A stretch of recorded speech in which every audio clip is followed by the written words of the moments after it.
Alrighty. Oh, here we go.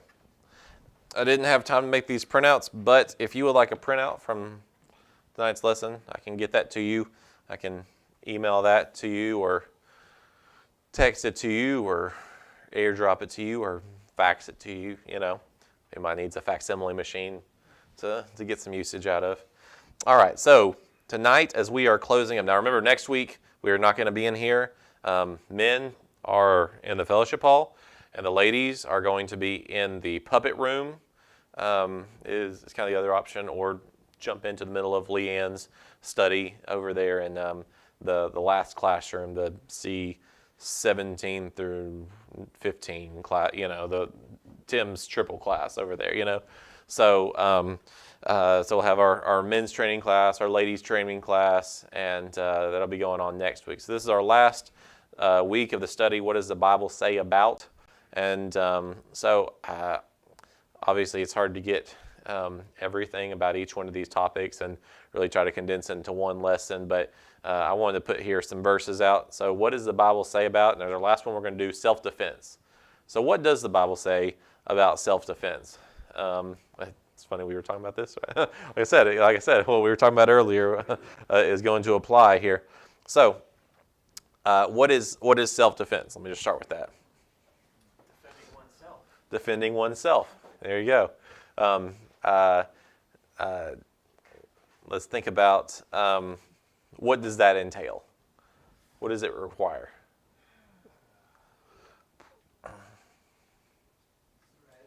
Threat or the belief of threat. So you have to have something that you believe that you are defending yourself from, at least, right? A threat or a perceived threat. What is involved in you? If you are going to defend yourself, what are you going to have to do? Be willing to harm somebody. There is going to be a use of force directed at somebody else, right? Otherwise that's not what we consider self-defense, right?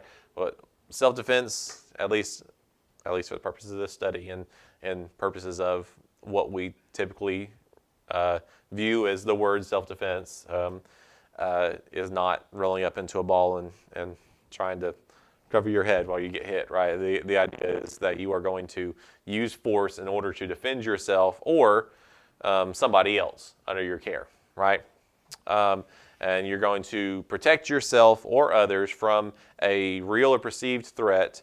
Okay, so what does not fall under the umbrella of self-defense? Murder, right? In Greek and in the Hebrew, actually, somebody come up to me with a kid's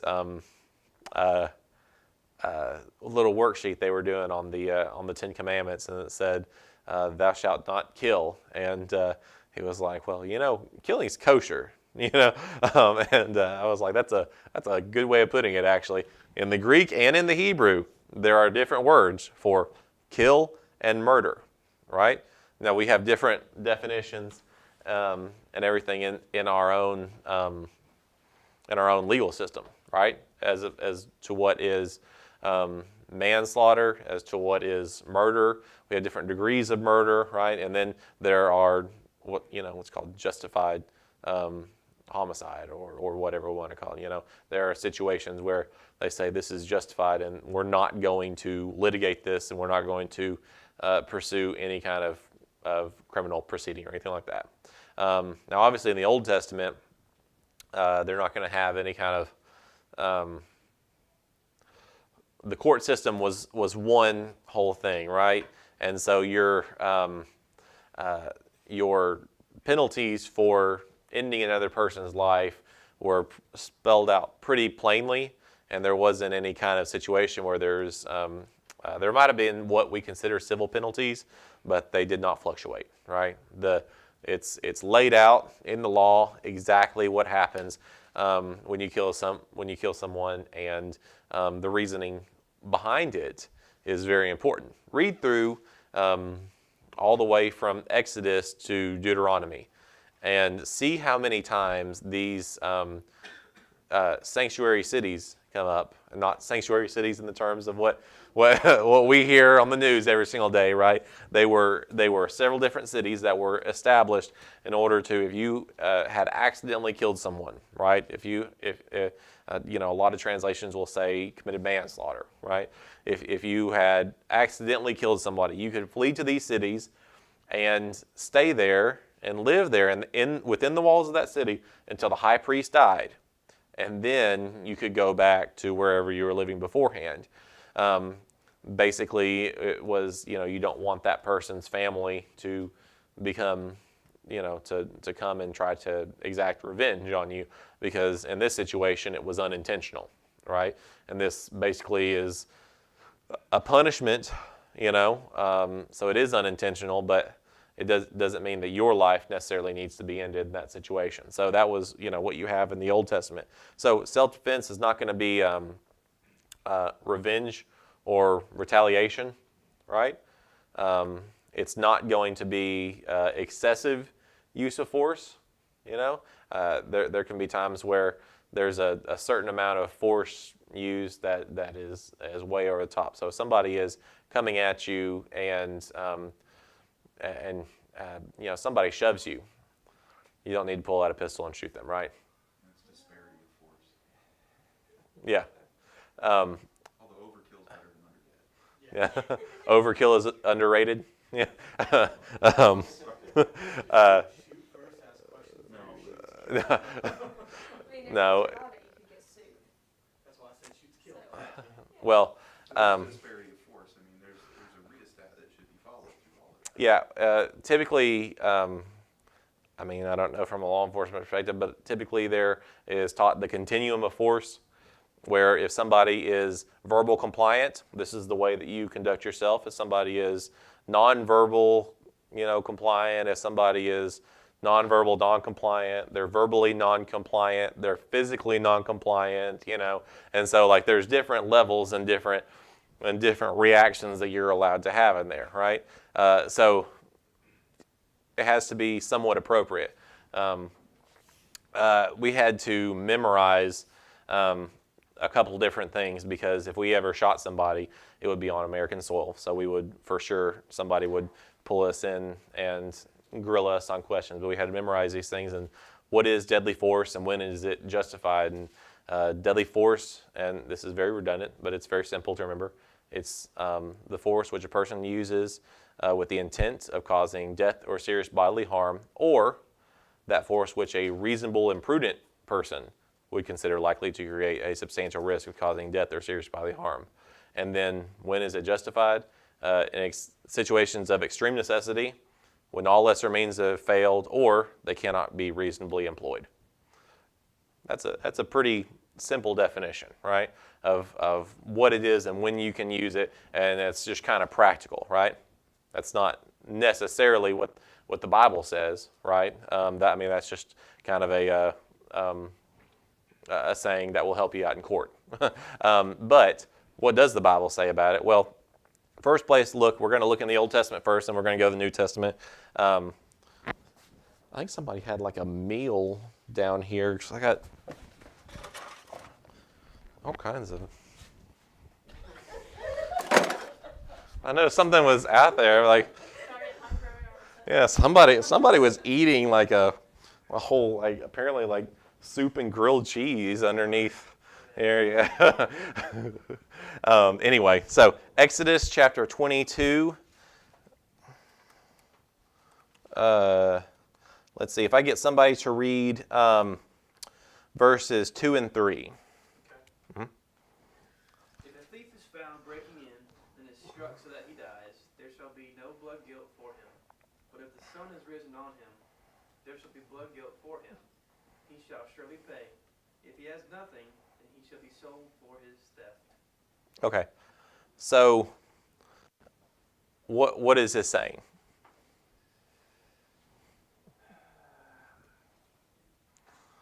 Do the crime, do the time, right? It's in essence the castle doctrine. Yeah. I mean, this is kind of the foundation in terms of thought, at least, for the castle doctrine, right? That if somebody is coming into your house, what's the word used to describe this person? What are they? A murderer? A rapist? No. They're a thief, It's all right? about the sovereignty of your property. And but there's a difference between what happens at night and what happens in the day, right? So something goes bump in the night. Somebody's going to come into your house at night. Maybe they are there to steal something, right? Maybe that is their intent. But number one, it's night, it's dark. You don't know that. And number two, they probably can reasonably assume that you're in the house. It's nighttime. People go home at nighttime, right? So that person does not get any kind of benefit of the doubt. But now what happens if you see somebody stealing your stuff and then you go and you kill them? During the day, yeah, during the day. They gotta pay for it. They'll be sold for it if they can't pay for it. Right? But there will be blood guiltness on his account. Oh, so you can't kill him? You can. You cannot, yeah. Oh, Yeah, you cannot kill that person in that situation. So when it says there shall be blood guilt, that means there would be guilt on you if you killed them? Yeah, guilt for the blood spilled. Yes. Yeah, blood guiltness is, just think about it in terms of this because it comes up several different times. But whoever shed their own blood is not going to be guilty of that. Whoever spilled that person's blood. So that's what it means there. So what's the difference between nighttime and daytime? Is it necessarily that it's nighttime or daytime? Because in verse 2 it doesn't say that the thief is found breaking in the night, just if the thief is found breaking in. I kind of wonder if the sun being risen on him means that the thief made it outside the house, because then the sun is on him. No, it's just, I believe it's just the way that it's written. A lot of these things are written in order to be memorized. Typically, what you're going to see here, and if you pull from what the kind of contemporary thought is on this, like from the time, is going to be that this is talking about what occurs in the daytime, what occurs at nighttime. That there's just kind of a different perspective. I mean, it's a different intent. Mm-hmm. I mean, I think about militarily when I was snatching people for an intelligence group. Put night vision on, we do it at night, and it was a smash and grab and go. I didn't go knock on your door in the daytime. Mm-hmm. My intention at night was to violently enter your place, put a black bag over your head, and drag you out. Yeah, I never arrested a person in the daytime. No. I mean, just to be honest with you. So, but we from time to time had to wrap some guy up, So, but then, nobody really tried anything during the daytime also, because typically, Grandpa used to say, nothing good happens after 12 o'clock. yeah, 10 o'clock as you get older. yeah. I was gonna say, yeah. Yeah, there's really no reason for me to be out, But anyway, so this obviously can be done in the defense of property, right? This was always, the idea was this person is a thief, right? You don't have to ascertain any kind of intent. This person has broken into your house, and you have the right to defend yourself, those things and those people under your charge here. But obviously, things are handled differently in the daytime. And so also, there's kind of an assumption made.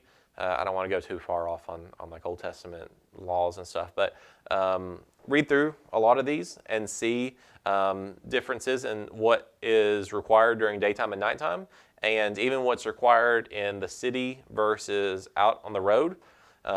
Sometimes people are not considered guilty if things occur in the city, because presumably you could call for help if somebody had really wronged you.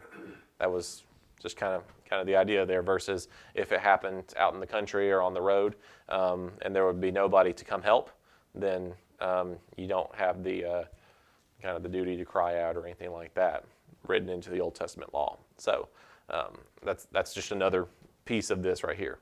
What do we read from Nehemiah? Nehemiah chapter 4.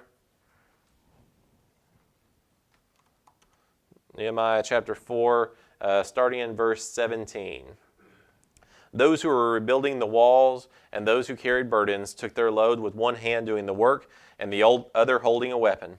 As for the builders, each wore his sword girded at his side as he built, while the trumpeter stood near me. I said to the nobles and the officials and the rest of the people, the work is great and extensive, and we are separated on the wall far from one another. At whatever place you hear the sound of the trumpet, rally to us there. Our God will fight for us. So we carried on the work, with half of them holding spears from dawn until the stars appeared. So they're rebuilding the wall around the city of Jerusalem, right? So Nehemiah is going to try to rebuild the city of Jerusalem. There are people around them who are going to try to come up there and keep the wall torn down and kill their families. So what does Nehemiah have the people do? Gathers them all together. Yeah, and tells them, we're going to have to do this work, but you're going to have to be ready to defend yourself and defend other people as well. So as we go on, I think it's chapter 6, he talks a little bit more about this and talks about how wherever you hear the sound of the trumpet, everyone is to gather and fight for each other's families, right? So there's more of a responsibility than just to my own personal protection or, my immediate family. I mean, this idea is that for all of the Jewish people, that they were supposed to rally and fight for each other, right? That's how they rebuilt the wall and rebuilt it so quickly, even though they all had to carry a weapon while they were doing it, which gets rather difficult to build while you're carrying a weapon, But there's an imminent threat here, and they have to be ready. What do y'all think about that?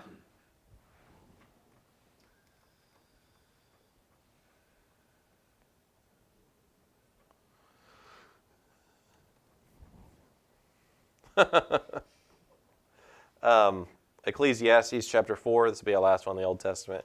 Ecclesiastes chapter 4, verse 9 says, 2 are better than one because they have a good return for their labor. For if either of them falls, then one will lift up his companion. But woe to the one who falls when there is not another to lift him up. Furthermore, if two lie down, they can keep together. If two lie down together, they can keep warm. But how can one be warm alone? And if one can overpower him who is alone, two can resist him. A cord of 3 strands is not quickly torn apart. So, buddy system, right? There's safety in numbers, right? We have all kinds of sayings that are essentially this. But what is Solomon saying here in Ecclesiastes? Why this man ever lived? Hey, if somebody is trying to comes at you and tries to kill you, it's a lot harder to defend yourself when you're alone. It's a lot better to have somebody else so that you can overpower him, right? Well, I don't think he's using an analogy here of something that would be inherently wrong, right? It's one of those things we're not going to use those kinds of analogies here. So let's switch over to the New Testament. It's hard to pick here. If I get somebody to read 1 Timothy 5:8.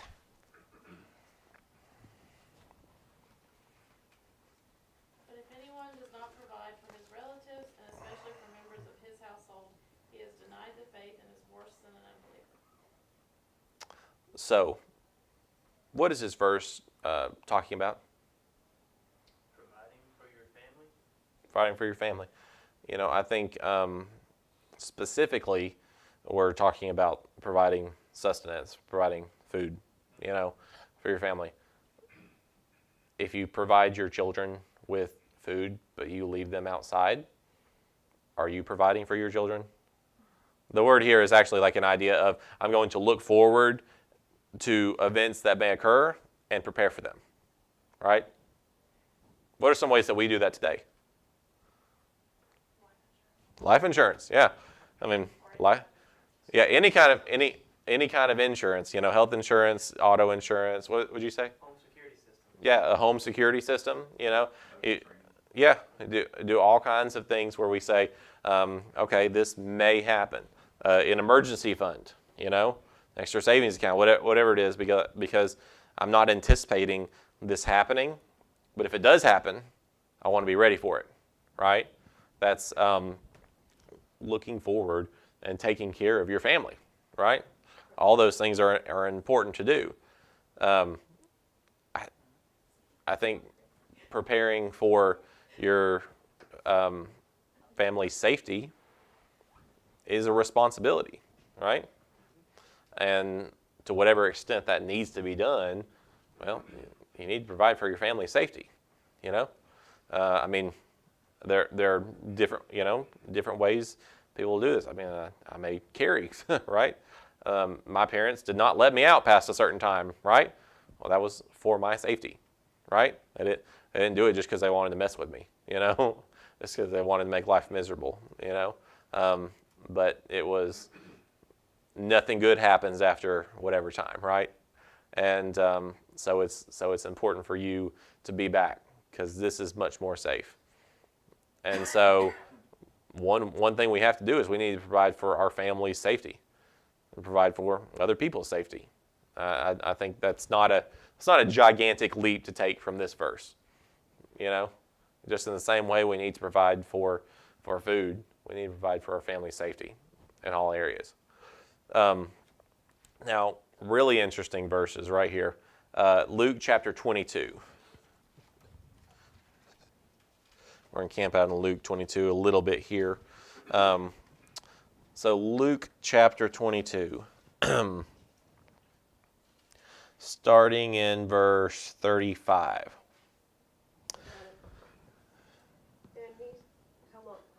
To verse 38, please. Okay.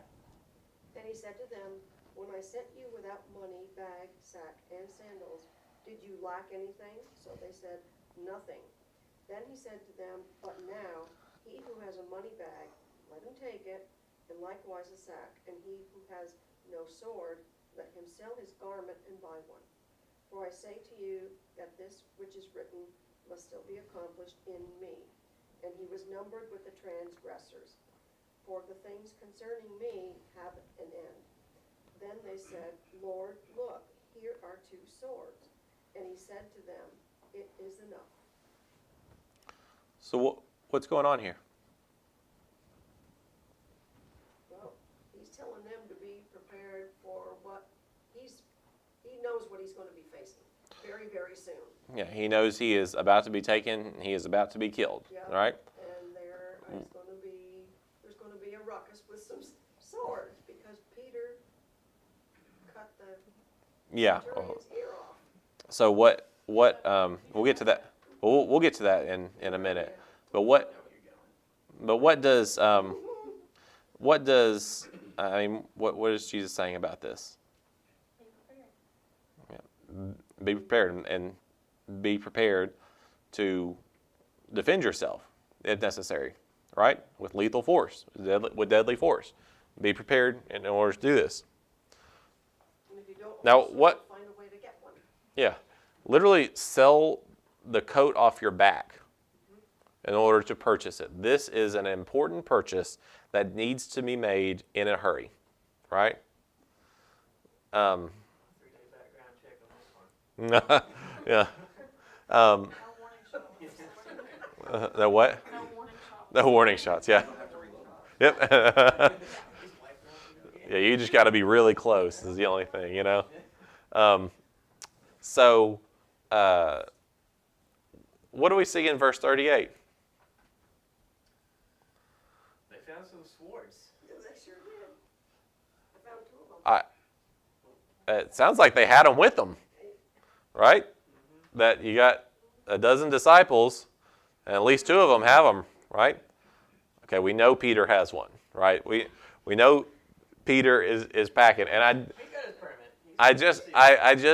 I find it hard to think that Jesus lived with these people for 3 years, and then went, whoa, you have swords? I think it's just like, yes, I know, right? I think Jesus was aware of the fact that they had swords, and then when he's telling them all that they need to be armed, right? In order to defend yourself. Well, how do we know that that's the goal here? Well, let's look at what Peter does, and we'll stay in Luke 22. Skip on down to verse 49.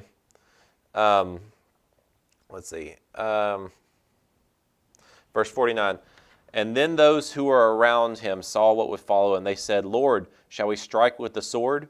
And one of them struck the servant of the high priest and cut off the right ear. And we read that in John 18, I believe. Cut off the servant of and struck the servant of the high priest and cut off his right ear. But Jesus said, "No more of this." And he touched the ear and healed him. Then Jesus said to the chief priests and officers and of the temple and elders who had come out against him, "Have you come out against a robber with swords and clubs? When I was with you day after day in the temple, you did not lay hands on me. But this is your hour and the power of darkness." Yeah, John 18 is where we read that. It's Peter, right? So Jesus says, "Get a sword," right? And then up here, Peter's like, "I got my sword, Jesus." And what happens? I think he pulled his shot. I think he was trying to take his head off. Well, I would agree. Yes, I think he was trying to take off, his head, or possibly the. Shoulder or something. Yeah, he was trying to do something more than an ear. But if you're going by what we deem as self-defense, they weren't attacking Peter, right? They were just trying to get Jesus. Maybe he was trying to protect.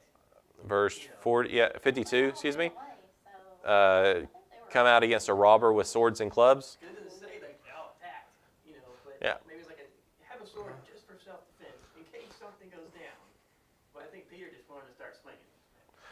I think that's great. I think that the idea is that this was never meant to be an offensive. Yeah. Right? Not as in like insulting or somebody gets offended, right? No, I mean like it was never intended for you to, go out there and go on offense and try to fight back against any kind of oppression that you see or any kind of situation that you. Yeah. But you got at least two apostles here that have swords. But Jesus is telling them not to fight in the garden in this situation. Now, number one, that's because Jesus knows what is about to come and that this must happen, right? But number two, Jesus did not want his disciples to go out there and go on the offensive, as we kind of touched on last week. Turn over, I think we got time. Turn over to Romans chapter 13. So we looked at this a few weeks ago, but Romans chapter 13, verse 1. "Let every person be subject to the governing authorities, for there is no authority except from God, and those that exist have been instituted by God. Therefore, whoever resists the authority resists what God has appointed, and those who resist will incur judgment. For rulers are not a terror to good conduct, but to bad. Would you have no fear in the one who is in authority? Then do what is good, and you will receive his approval, for he is God's servant to your good. But if you do wrong, be afraid, for he does not bear the sword in vain, for he is a servant of God, an avenger who carries out God's wrath on the wrongdoer. Therefore, be in subjection, not only to avoid God's wrath, but also for the sake of your conscience. For because of this, you also pay taxes, for the authorities are ministers of God, attending to this very thing." So, government, we'll leave the taxes. We'll leave the taxes. That talk, but. Say that the authorities are ministers of God. That's pretty far from the truth there. Well, I think you, number one, we have to consider the audience whom this is written to. Yeah. Right. Now This was oppressive. This was oppressive government who was anti-God, anti-Christ, as John would put it, right?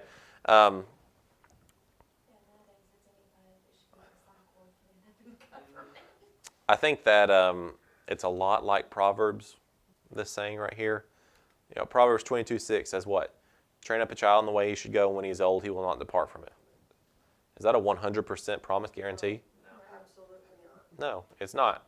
And that's unfortunate, but that's not a absolute promise. Now, we see what happens when Peter and John are encountered, and the rest of the apostles, but specifically we read about Peter and John, are encountered with a situation where the governing authority is not there to minister for good. What do? Well, they throw them in prison. Peter and John get out. The other apostles, they keep going, and they keep preaching Jesus. Now they told me no, right? And they're the government, so I have to obey them. Well, not if it conflicts with what God's law says, right? But as much as I wish I could find some way that taxes conflict with God's law, right? As much as I wish I could find that. I mean, yeah. If we were to say stewardship, but I don't think that the Romans were good stewards either. That's the problem there. Excuse me. But I still pay taxes, right? Yeah. I mean, and that does not go against God's law. I mean, if it went against God's law, then maybe we got to go to jail for it. But it doesn't. So I send out my checks on Monday, right? That's just the way it goes. But what we have here is that the government also has the ability to bear the sword in vain, or they do not bear the sword in vain, right? They have the ability to, put people to death, adjudicate criminal matters and stuff like that. This takes a lot of things out of our hands, right? And we have to understand that when we're talking about self-defense, we're not talking about revenge, and we're not talking about retribution, we're not talking about being angry because of something that has occurred in the past or something like that. Either we have to let that go, or we have to let the government handle that, even if we don't feel like they're going to handle it very well. That's our responsibility in that situation. When we talk about self-defense, we're talking about an immediate threat that has to be dealt with. I mean, in a sense, that's stewardship, because your life is a gift from God. If it's an imminent threat to your life, that is your gift from God that is yours to take care of, because you need to do things in the honor and glory of God.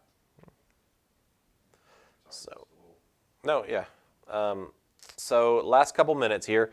What are some practical applications we can bring? We'll scroll up a little bit, flip back a little bit to chapter 12.